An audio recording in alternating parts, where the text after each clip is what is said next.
today's podcast, we are going to discuss kind of an odd subject. It's topical. It has opinions on either side. It's the death penalty. Actually, I have a title for it. I think we would call it Witness to Death. We'll get into that in a minute. Witness to death. And you're calling it that because you actually were witness to several. 3 executions. In fact, people don't realize this, but anytime there's an execution in the state of Texas, at least, so I'm sure this is in other states too, there are witnesses there. I think it's a matter of codified standard operating procedure that somebody from the media has to be there. Sometimes it's just an Associated Press reporter there witnessing for everybody, but oftentimes it's more than that. So, yeah, witness to death. But we'll talk a little bit more about that as we get into this. Yeah, and I want to find out about that. I was actually at an execution. I did not witness it. That's not why I was there. We were covering it because it was the first time in 135 years that a female was executed in the state of Texas.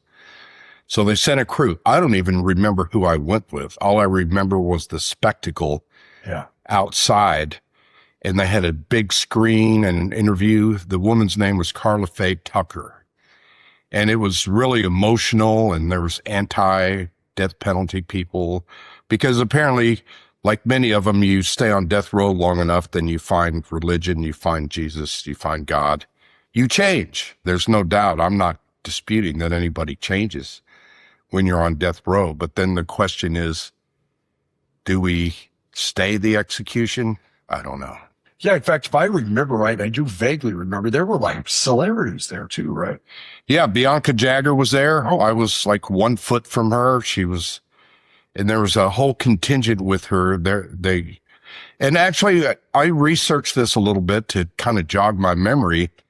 And there was headlines in Italian papers about not executing her, because apparently she'd done a Larry King interview. She'd done several interviews, and people started feeling sympathetic toward her because she was, not a bad looking woman. She was well spoken. She had a soft voice.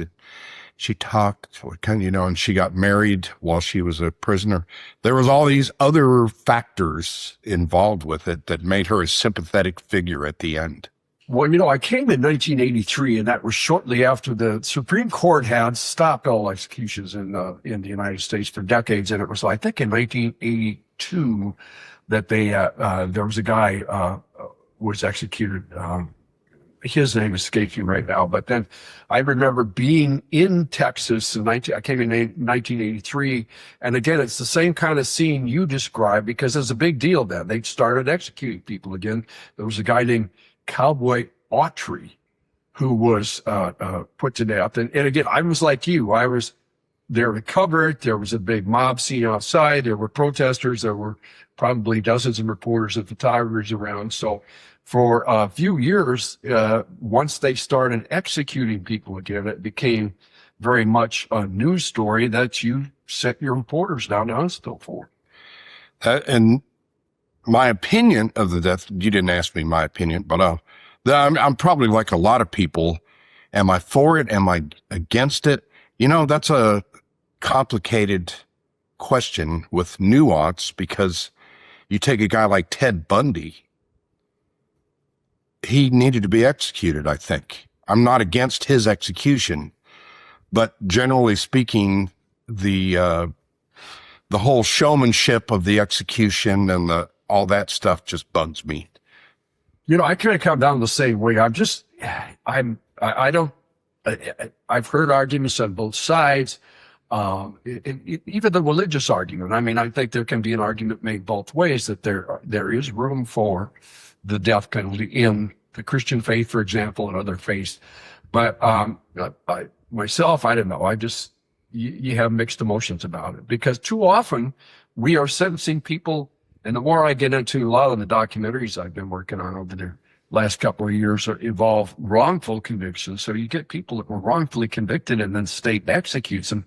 There's no coming back from that. But anyway, we talked about maybe getting a little more topical in some of these things. And this is topical in Florida, I think you might have even pulled something on this. Did they just execute some guy who was like the oldest guy they'd executed in forever? Yes, and he'd been on death row for a long time. The oldest inmate in the state's modern history, Dusty Ray Spencer, 74-year-old man, executed by lethal injection at the Florida State Prison for a 1992 stabbing death of his wife.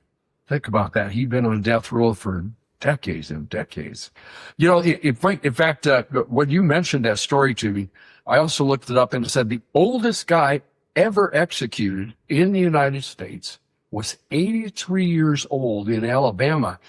And then this really caught my eye because he was put to death for a series of deadly mail bombings in 1990. I think it was December 1990 or 89 maybe, but here's an odd story. The guy that hired you, the guy that didn't hire me, but was shortly after that, a news director named Wendell Harris at Channel 4 was from Alabama.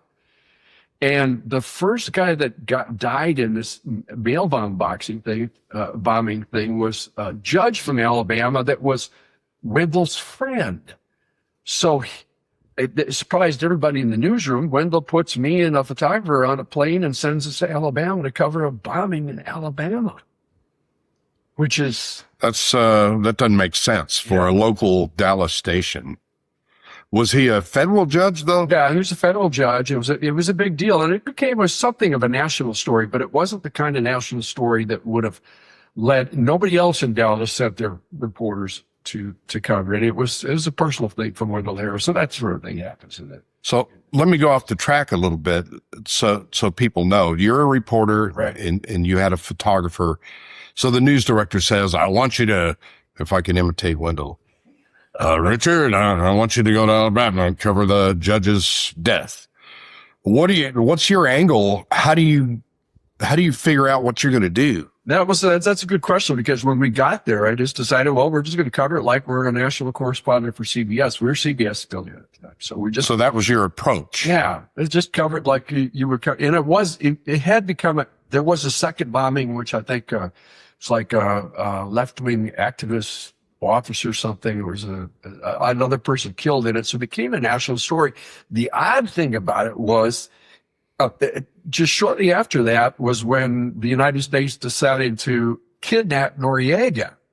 Now, okay, that was kind of a big national, international story that we would have covered in the golden age of TV news, but I was in Alabama, so I wasn't going to... Normally, I would probably been the guy who said, well, unfortunately for Bud Gillette, he got sent, and it turned out to be another reporter at Channel 4, another really good reporter. He got sent to try to cover the Panama story, but it was an absolute nightmare because he's being tasked with reporting on the kidnapping and the standoff with Noriega and the whole thing, and they couldn't even get into the country. So he told horror stories about what a nightmare it was trying to cover that story, which... when they finally did kidnap, or when they finally did get Noriega to surrender and they sent it to Miami, I did get sent to Miami, where it became an easy story to cover because he was at the... All right. And that was in the late 80s or early 90s? In December of 1990, I think. And then it was in January of 91 that Noriega...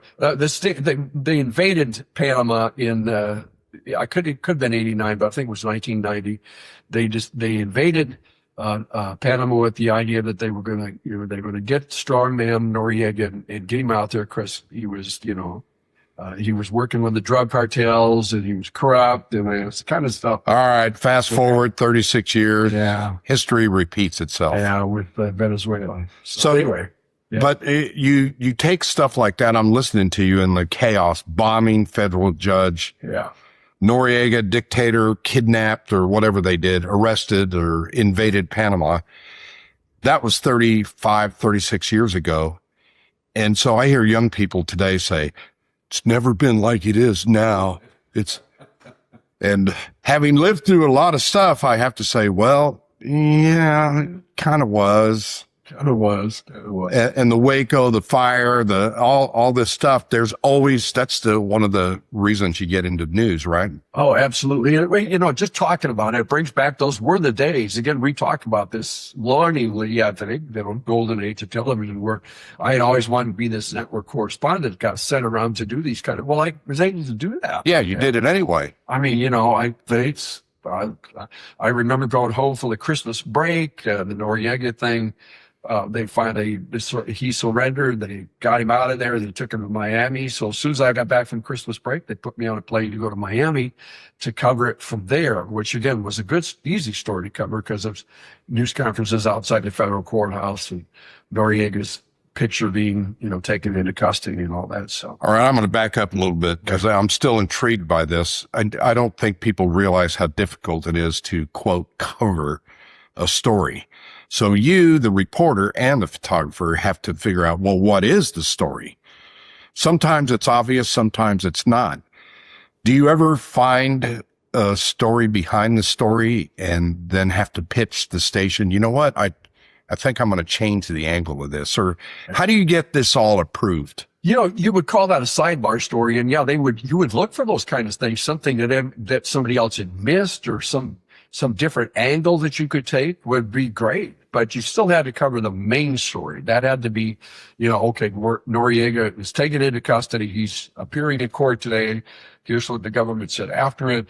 You know, you had courtroom drawings that you could work with. Back in those days, there was very rarely, excuse me, I'm burping here, but very rarely were there any cameras in the courtroom back there. So back then, so you would rely on courtroom sketches for some of that. But so yeah, you would look for those sidebar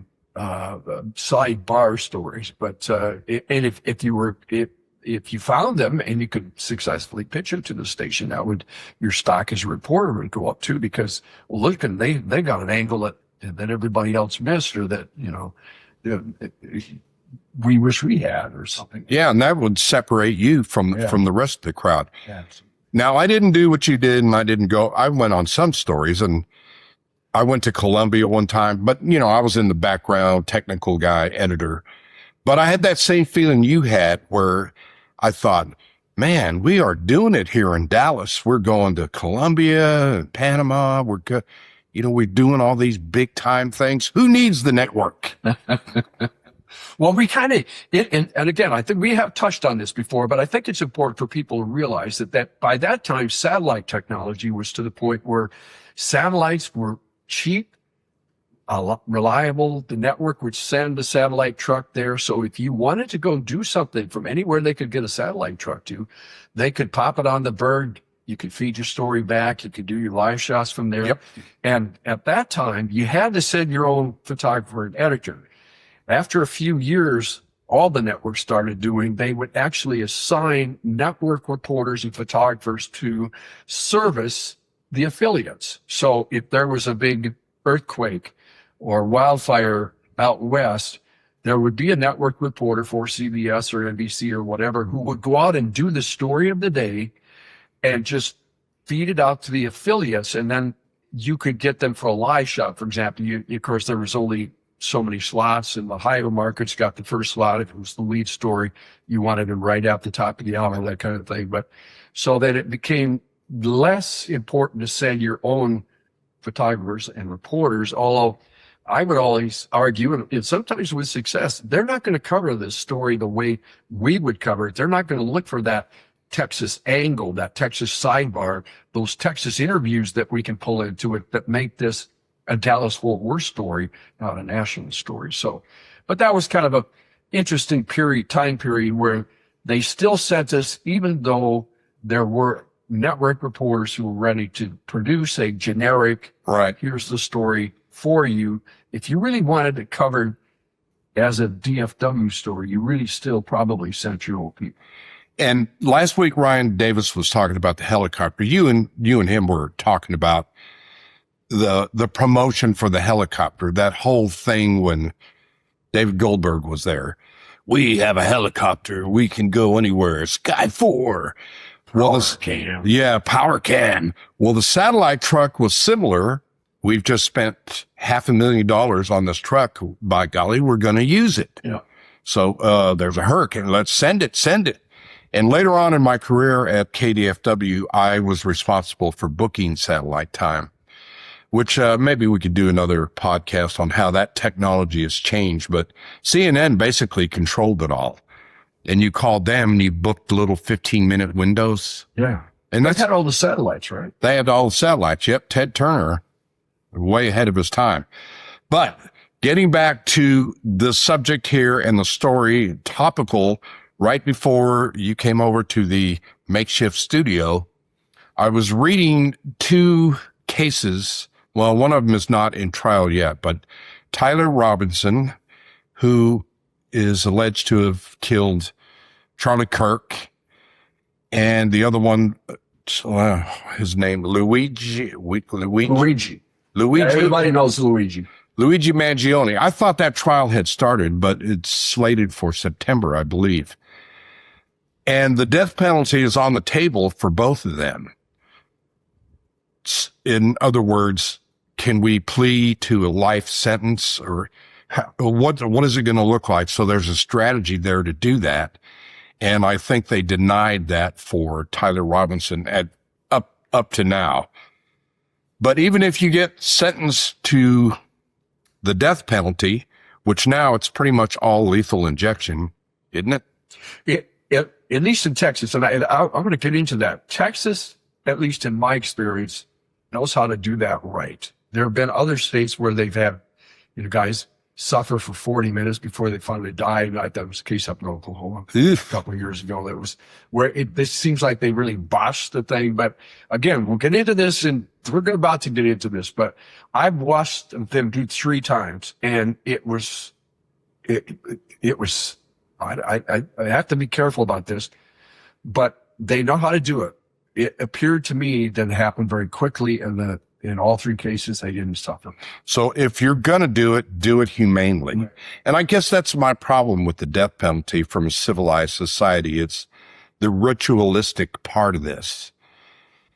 When you do that, but then I think of their crimes, and I'll go back to Ted Bundy. You want to know a little trivia here? Yeah. I was on the same street as that sorority house the same night Ted Bundy did his thing. I heard about it the next morning. But anyway, a guy like that, yeah, get rid of him. Some of the other ones, I don't know.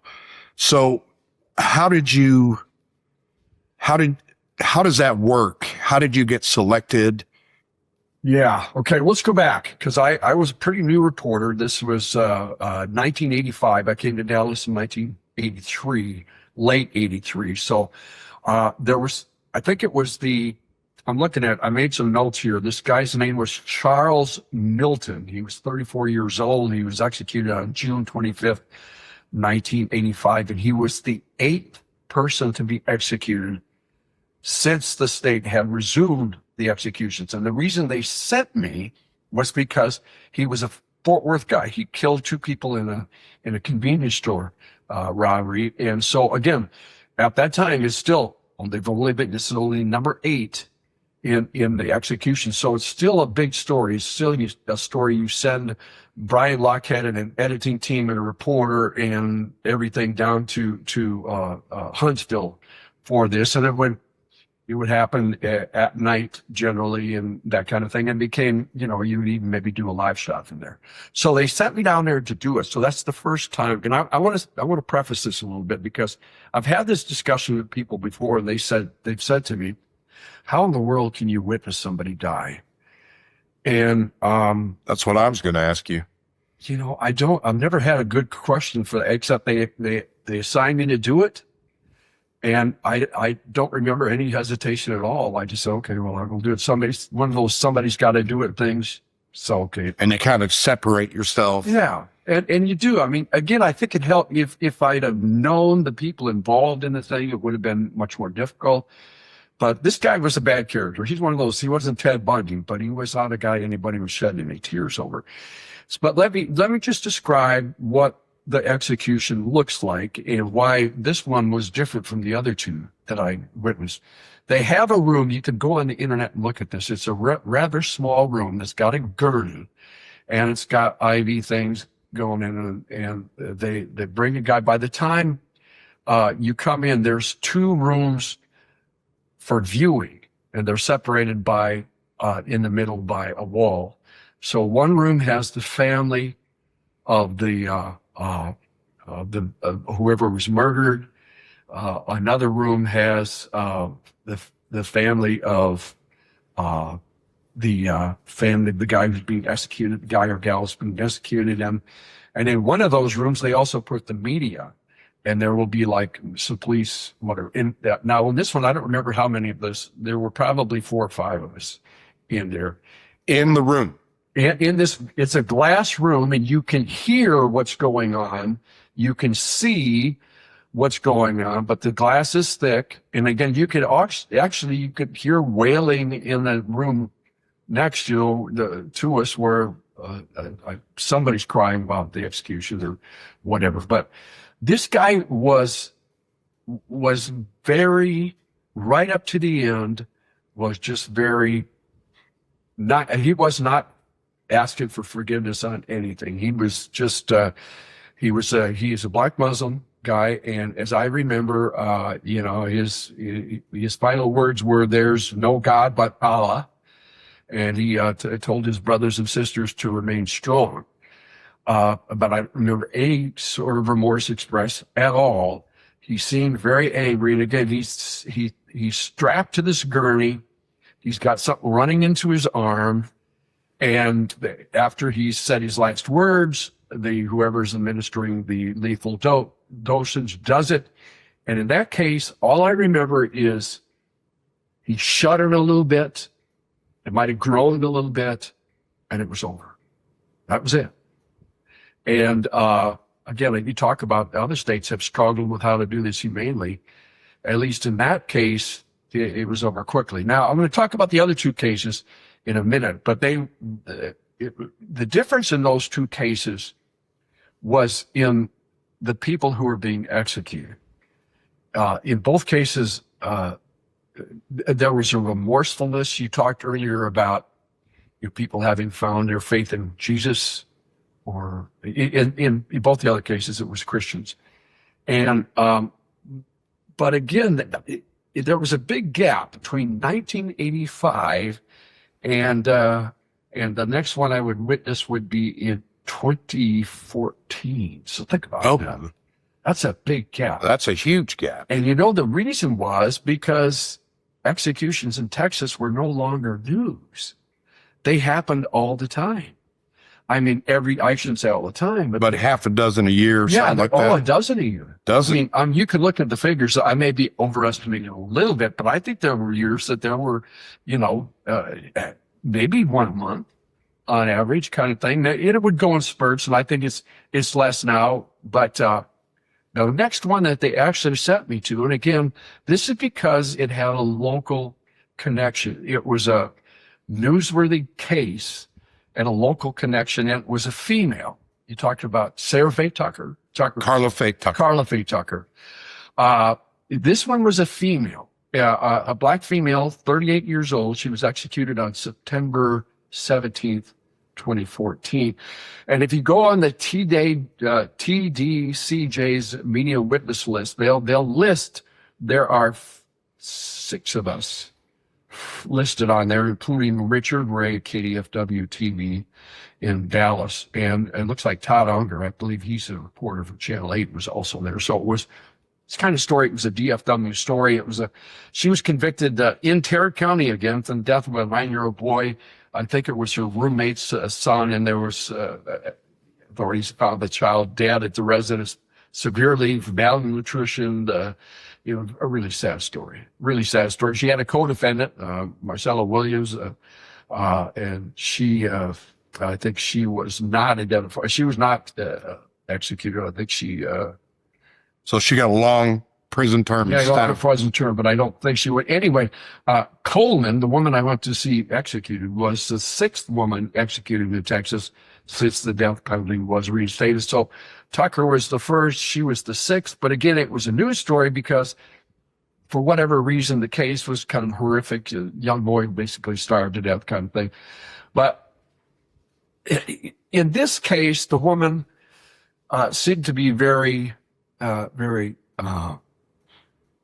she had remorse, and she expressed her faith. She knew she was going home to Jesus, and I got in trouble for this because I remember doing a live shot after the execution. I'm doing a live shot for the 10 o'clock news. I think it was for 9 o'clock news. And back at the end of the live shots in those days, for a long period of time, we were doing kind of a Q&A, especially in 9 o'clock news. They had a little more time. So the anchors would, you'd finish your report and throw it back to Steve and Heather. And oftentimes they would say, hey, if you've got some questions that we can have in Q&A, so you wouldn't know exactly what you were going to be asked, but you'd feed them some potential questions, so that these are questions I know I can answer. If they ask them something, I can't answer that. And that's not good TV. Yeah. So Heather had kind of just asked me to kind of expand a little bit more on what it was like to witness it. And I used the word peaceful, because she said her piece, they started the injection, she sighed, and it was over. That was all there was to it. And I used that word peaceful. And of course, back then, before they shut off comments on their station's website, the anti-death penalty people, and God love them, sometimes I agree with them. I mean, they just blasted me for using the word peaceful, but I couldn't come up with any other word for what I witnessed. It was peaceful. She was at peace. Yeah. And for what it's worth, she was going to die that night, and it was a peaceful, quiet death. I'm kind of getting goosebumps again thinking about it, because I remember having that discussion, and Heather said to me, I'd never heard this described in this way, and it's really kind of opened my eyes to how this thing worked. And then for days after that, I would have friends come up to me, or people on the street, and because people who saw that, for whatever reason, just having somebody describe in detail how that thing went. Most people don't realize what it looks like to watch somebody die in the death penalty in Texas. So it was a moving experience for me. And like I say, I got in trouble, but it wasn't like I agonized over it. People have those opinions, but frankly, that's the best way I can describe it. Well, on a subject like that, you're going to have some pretty strong opinions on either side. That's just the way it is. Mm. And that's a line that reporters like yourself have to straddle constantly, I would imagine. So let me just physically, you were in that room watching it with how many other people? Oh, the room was packed, and it was a room, we're in one of your bedrooms. It was maybe 3/4 of the size of a regular small bedroom, and you're all standing up. And again, I'm not sure what the makeup of it was, but it was reporters. It was some prison officials. I think there was, in the next case, it involved a police officer. So I know there were some of his fellow police officers were in there, but the victim was a police officer. But your photographer was not with you? No. In fact, they would, that's a good question. Okay, here's how it will work. We arrived, the one I'm talking about, the one I just talked about, the Coleman one, we arrived about 3 o'clock in the afternoon. We were taken to this building away. If you've ever been down to Huntsville, they call it the Walls Unit, and it's this ancient old brick building that's kind of when you think about Texas prisons, you think about the Walls Unit and that old red brick building. Across the street, there was some little complex that had offices. So we're sitting in the media, the Texas prisons media office. All of us are sitting in there. I remember the Rangers were playing, what did I say? This was in October. And, no, that's September maybe. Anyway, the Rangers, in one of these cases, I may be mixing them up, were playing Toronto in the playoffs, first round of the playoffs. So it would have been October, I think. So we're sitting in there kind of watching, maybe I think they had a radio on, but we're just waiting. And then the call comes, okay, bring them over. But again, it's just the reporters, no photographers involved in this thing. So I remember talking to the AP reporter who had witnessed hundreds, if not thousands, because he'd been the AP reporter from Huntsville forever. So that was what he regularly did. If there was an execution, he would witness it and report it. That's crazy. For the Associated Press, which every news outfit in America, subscribes to the Associated Press and uses that Associated Press. So we were staged there. Then we had to walk through this labyrinth to get back into where the execution chamber is. And then I'm sure we stood in there for half hour, 45 minutes before they finally got they had screens on the windows. So I think we waited in there until he was already in there, or she, in this case, was already in there on the gurney. And then they would open the screens. So they didn't want you to see the walk-in. Yeah. So by the time what we witnessed, as I remember, was we didn't see anything until the guy was already on the gurney, already strapped in, already hooked up to the IV or whatever it was that they were going to inject him with. And then at some point, we probably heard family members come in on the other side and that kind of thing. But there were separate rooms for family members of the victim, family members of the executed person, and for the media and police. So there may have been three. I don't know. I just know the one I was standing in. So that was the process of doing that.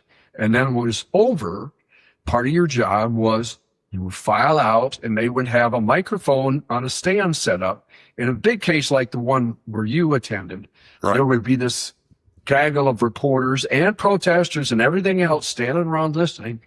And then the 5 or 6 witnesses would get up there, and other reporters would throw questions. Okay, what were his last words? What happened? What did you witness? That kind of thing. So then I may have answered some question that was used in, because I didn't do the report. I think I did do the report that night, but I don't remember. But an answer I gave could have been used in somebody's report or whatever. But as I remember, there were 6 of us, and I don't remember being the guy that they were asking questions of. Now, at the Carla Faye Tucker, I started watching a few videos of that. And, it's hard to find videos from those days, because I couldn't find Bianca Jagger and this. I just remember it was like a concert festival sort of atmosphere with a stage and people playing music and her on the screen talking. But afterward, I do remember that her husband came out and said, describe it like you were saying. And right. She died peacefully, and she wants all of you to know. And he talked for like 15 minutes. So that would be another thing. If the family was willing to talk, obviously, of course, would want to talk to them, so they would come on the same stage and talk about it. So it was a combination of it, anybody from the family who wanted to talk and reporters were up there, and that's providing content for the reporters trying to put their story together. So then you have an obligation to the station now. So how does that work? You said you didn't go live for that one. No, I didn't. And as I remember, it happened early enough in the evening. It may have been it might have happened like 6 o'clock. So we didn't come out until 6:30, 7 o'clock, which gave me a couple hours to put my story together. So I had a package story together. Of course, I would have taken file video down from the previous stories we'd done on the case to include, not knowing exactly what I'd need, but I would have taken file video of that story and then used that with whatever we got that night as the execution unfolded. And again, it's just us coming out afterwards. It's basically all we would have there. Right. So, and we might have had an interview with somebody else. I don't remember, from the victims or from the executed person's family or something, if they were willing to talk. You roll all this together. So by 9 o'clock, I remember not being stressed out. By 9 o'clock, I had my package ready to go. So was a satellite truck down there with you? Yeah, it was. In that case, it was.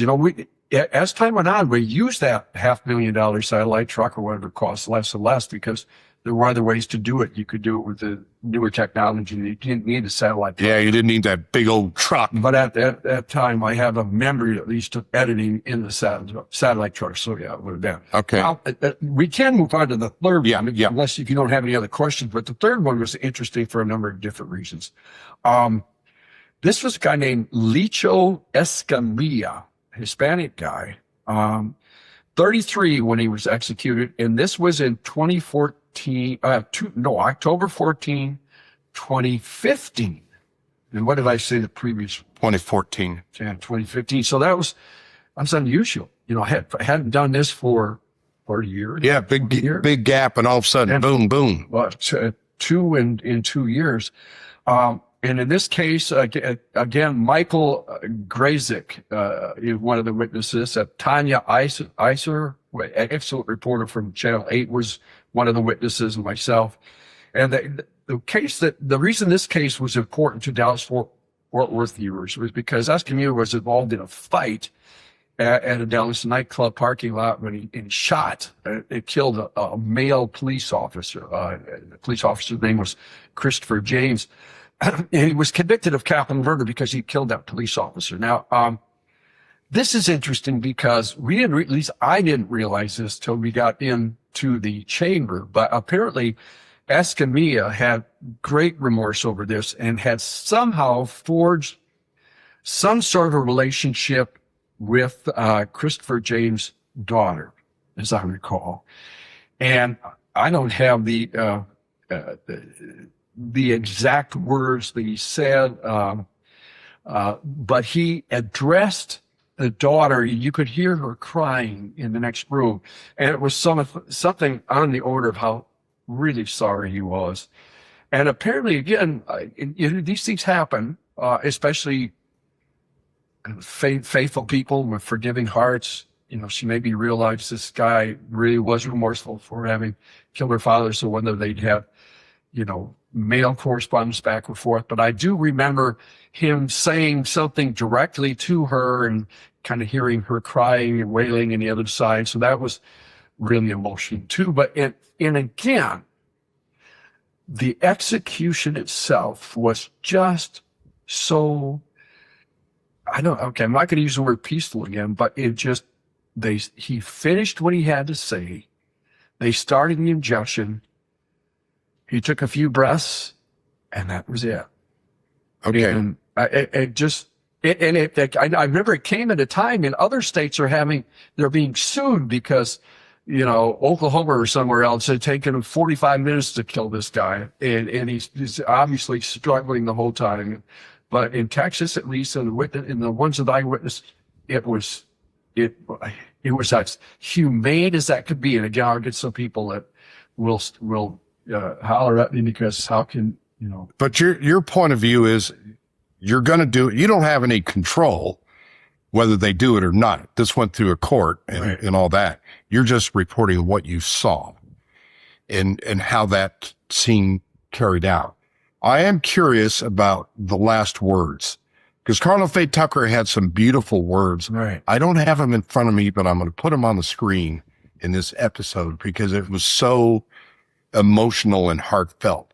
But when do they do that? So they don't open the blinds till they're strapped to the gurney. Right.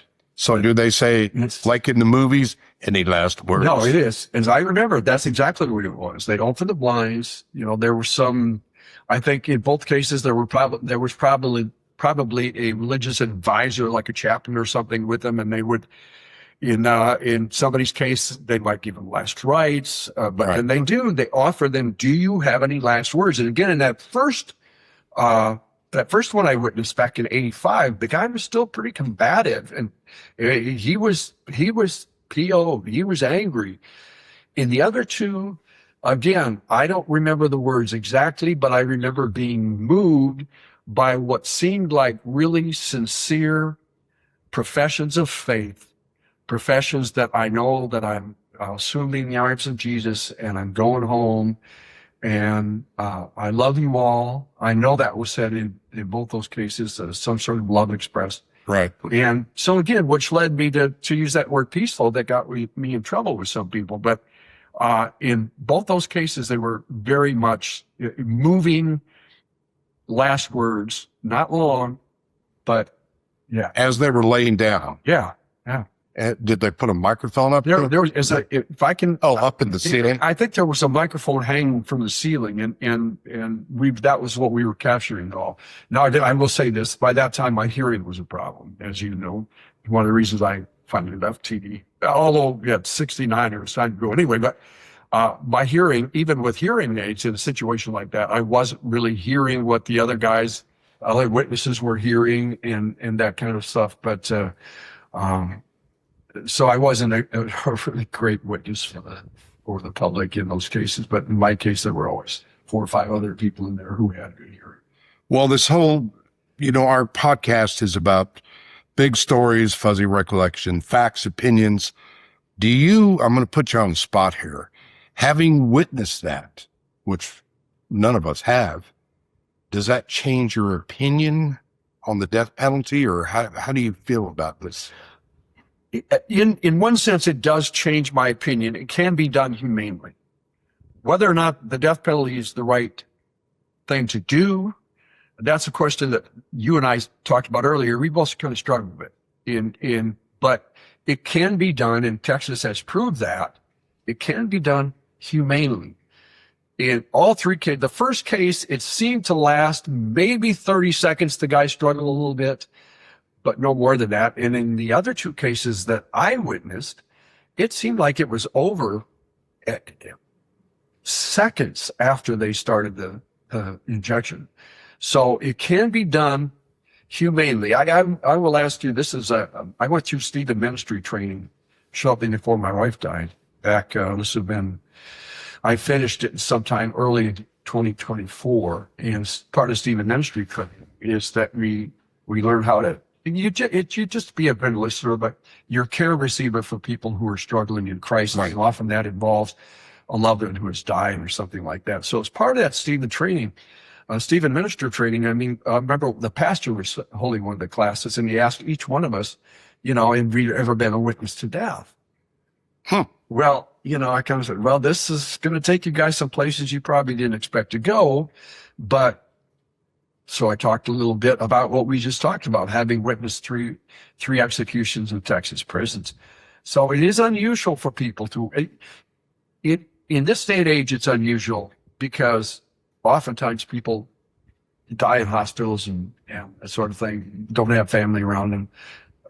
For a lot of kids, I think 100 years ago, in most cases, people died in their beds at home with their loved ones around them. That doesn't happen as much anymore. But so I don't know why I got off on that tangent, except that was a question I was asked during a training for how to care for people who are suffering from having lost a loved one. Well, at that point, you didn't adjudicate the case. You're just witnessing. See that, and that's where there's like a red line to the crime. How heinous was your crime? Because I think myself, like anybody else, probably you hear about some person being executed, like the guy in Florida just recently, and you think to yourself, well, what did he do? That's your immediate thought. Am I right? Everybody thinks that. Yeah. What did he do? Well, he killed his wife. So he killed one person and they executed him, but somebody else has a life sentences for one person. Like, where's the red line for the crime? Well, and that brings up an interesting point, because when the Supreme Court ended executions in the United States, a lot of people thought it was because of racial injustice. They were executing way more. If you were poor and black, you were more likely to get executed. But it was really more about this. The whole thing is just so random. In the Supreme Court's decision-making process, it just didn't make any sense who was getting executed and who wasn't. There didn't seem to be guidelines for, how heinous does it have to be? That's what I'm talking about. And so at some point in 1982, the argument was made that, okay, we can do this. They started passing laws that took some of that randomness out of it. And so the Supreme Court said, okay, you can start executing people again. So we have been ever since. And that's kind of what I'm saying. So you hear about that, what they do. So I'm kind of against the death penalty, but then here's a serial killer. He was just convicted. I forget his name, this big guy. And Oh, yeah, Long Island case. yeah, the Long Island case. And you go, okay, 14 random people you killed over 10 years. Yes. You're gone. Guy's a monster. Yeah. Guy's a monster. There's no question. I'm not against the death penalty at that point. But and I hate to say this, maybe I'll end up cutting this. I don't know, but I just we have that option, folks. Well, I just had to put my dog down, my little gizmo. Yeah. Yeah. And it's a lethal injection. It's the same thing in a different way. And I asked the vet, well, what do you do? Well, they give them a sedative beforehand so that they don't really feel the next part. If you've ever been under anesthesia, it's like count back from 10, 9, you're right. And you don't remember anything beyond that point. Is that what they do? Yeah. Yeah. There's no question. They get a cocktail of sedatives that calm them down. And again, I think Texas has figured out how to do it right. Okay. And I as we were talking, I should have researched this, but I believe there's one state, maybe Utah, that has a firing squad. Boy, they have options in other states where, in fact, there was a case, I think it was in Utah, where the guy said, I want to die by firing squad. So I think there are options. I think pretty much the old electric chair has been eliminated. Now, I could be wrong. Listeners, correct us if you can find something different. Right. In fact, there's a great museum in Huntsville that has all sorts of artifacts from the Texas prison system, including old Sparky, the chair, the electric chair they used to. And you can actually go and see the electric chair where they used to electrocute people. Oh, that's so morbid. Oh, yeah, but I'll tell you that the little museum is fascinating. I did a Lone Star Adventure on it with Raul Cantu coming home from Houston one time, and it really is. It's worth a stop if you want to break and you're headed to Houston and you're kind of tired. Stop at just off of I-45. Yeah, stop at the prison museum. It's a fascinating half-hour, 45-minute tour around. They have some wild cases of old prison. Bonnie and Clyde broke some people out of the Eastham unit, and there was this one crazy case, I think it was in the 70s, where they took prison women, employees hostage, and just there's some crazy stuff that went on in Texas prisons over the years, and some of it's pretty sordid stuff because there was a lot of corruption in the Texas prisons, especially when I came in 1983. One of the big stories I covered a lot was they were trying to clean up the Texas prison system because it was really a corrupt system at that time. But that's a story for another podcast. But I do remember that, and I think I'd like to see that museum. But You would. I can't think. I am totally against the death penalty using the electric chair. That I've seen it in movies. That's in a lot of movies where they strap somebody in. I go, what the heck is that? What are you doing? Yeah. But I don't want to get any comments for this either, but you said it was a peaceful death. And I'm thinking of Carla Faye Tucker. And she was interviewed in prison by Larry King. That's one, which is beyond me how that happened. But that's one reason she got some notoriety. But she was convicted of a pretty violent crime. Yeah, I'm not going to describe it. You can look it up. But she died a nonviolent death for committing a violent crime. Yeah. If death can be nonviolent, if execution be nonviolent, I would argue that you're right. I mean, it's a humane way to do it. And the electric chair clearly was not. So how has that impacted you having witnessed 3? I've already asked you your opinion, but any lasting impressions, or, we're interested in how a reporter picks your story, how you write the story. To me, it's magic. It's like, go do a story. Ooh, okay. What do I do? But there's a toll. Ryan Davis mentioned it too last week. Over time, there's a mental toll. Anything going on? Remember Paul Bean talked about having to cover that terrible trial. Oh, yeah. FedEx driver killed that little girl. I mean, just to have that beating of having to listen to that day after day. I don't remember. I remember thinking, Paul, brother, I've sat through some terrible stuff, but man, that sounds awful. And that's the kind of thing that would burn people out. And yeah, we're human. And you'll hear cops talk about this too. There's a lot of stuff that you could put up with, you can witness, but when it involves kids, and it's really horrific, I know that's the kind of thing that would keep me awake at night. Fortunately, it wasn't. I did not quit from that kind of PTSD burnout. I was just an old guy and kind of been there, done that, and want to do something else. But I think that does affect a lot of people, and there's just a certain tolerance level that some people have, and frankly, there's people that couldn't last 2 or 3 weeks doing that because they just couldn't tolerate having to be around that stuff. But you got to have a pretty thick skin to do what you and I did. Right. And just having to watch it through the month. Yeah, having to watch it just so you learn how to just detach and go, well, I'm just looking at this and preparing it to be consumed by other people so that they are informed. Right. You completely detach yourself. Worldwide, the death penalty, well, we don't need to get into worldwide, but I do know they hang people. And do you know, I see that in movies, like in the Wild West, you have a high noon hanging in front of the public. That turns me off right there. It's like, that's too much. As a species, human beings have made circus-like entertainment out of executions since the dawn of time. And I'm with you. I mean, the idea of going to the city park and watching somebody get hung at noon, that's from a different era. We don't do that kind of stuff here anymore. But yeah, I would not be a party to that. Yeah, I think you just encapsulate circus-like atmosphere.